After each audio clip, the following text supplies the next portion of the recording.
Yeah, so again, in terms of the practical use of medical equipment in a clinical sense, this is 180 and we're still going to tear them apart again. So the secure unit gets sucked into the building that's now been sold to Birmingham University, which of course made it non-compliant. So we've established in previous recordings, in a legal sense, you have a clean box and it just gets filled with shit because it's poured into Woodcock Street. But to do that, they tried to go through a process called de-skilling. So a bureaucrat turns up and says, well, you, sir, you're a moron, just don't speak. And that was how the department was run. So when you're coming into the job, to do the job in just any kind of legal sense, you're justifying why you're attacking someone, because that's how we do things in a civilised society. So I'm writing a witness statement saying, well, I'm going to attack Bob because he hasn't complied X, Y, Z. I can certify this is true because I've spoken not necessarily to Bob himself, but because we've overseen the case management process, we know that Bob doesn't comply. I'm happy that my colleagues aren't lying to me. He really hasn't done it, so I can press buttons on computer and engage in proxy violence via the state.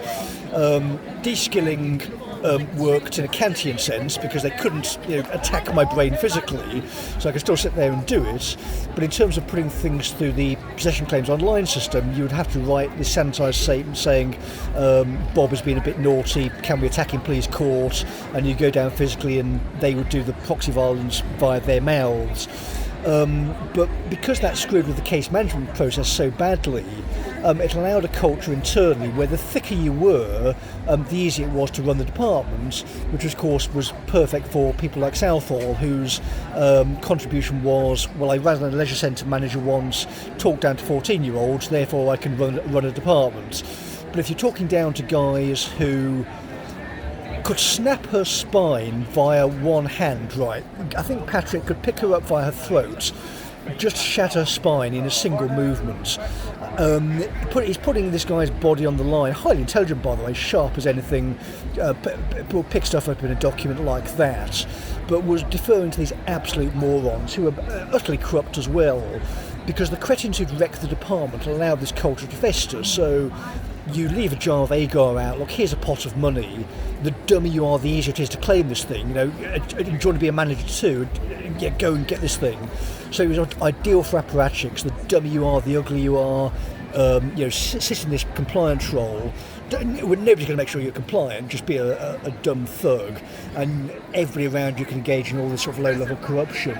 So nepotism, serious violence, intimidation, and you, of course, then that goes back into case management. We're not doing follow-up with community safety. I should have these people on speed dial effectively, and haven't. So when someone is, you're pre-court and you're calling this guy, and this guy's like, well, I have no idea who's next to me. This guy has a weapon, he's extremely violent. And you're saying, well, okay, well, in terms of the legal procedure, I can't actually put it through. Well, I can't actually discuss security either because of the sort of cretins who are running the place. Well, okay, well, the policy we've got confirmation is if you get violently assaulted, we're not going to call police. Well, I can think that through in terms of housing law. No, we can't do that. Sorry, non-compliant, see you. But they screwed up so badly. I just don't know. I don't know how they're going to resolve any of this. You'd have to get Max Caller out, drag him back into Birmingham, get him to engage properly like a big boy, and say, well, come on, you're having a pension paid for by the state. If your contribution is walking into Birmingham, sorting out Oracle and saying, okay, well, there's money now, you go and sort out the corruption. Well, come on, mate, come on, get serious. You're coming in with political advisors who wouldn't speak to us in the court service. If you're overseeing the loan shark operation, various sort of potentially very violent criminals, then if the violent criminals are via proxy John Carton, then come on, mate, come on.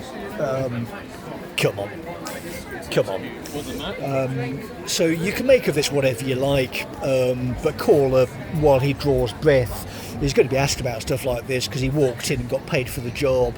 The sort of stuff in Birmingham servers at the moment is a complete disgrace. Some of the stuff they were doing and got caught doing is an absolute travesty.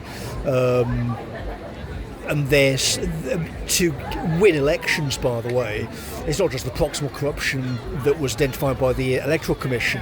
It's hiding some of this stuff from people in Manchester, all this kind of deliberate information blackout to hide what John Carton, Jess Phillips and the like were doing, because any kind of evidence chain that goes through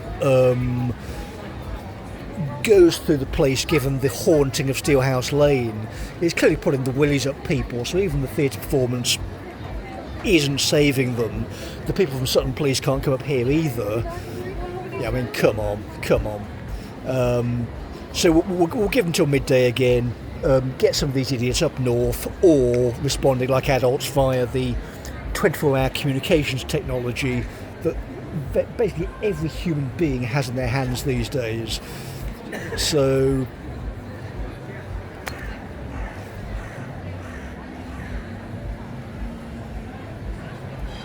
there's a good one to think of. So Novel Thought, Deborah Agentieri, who was the other one?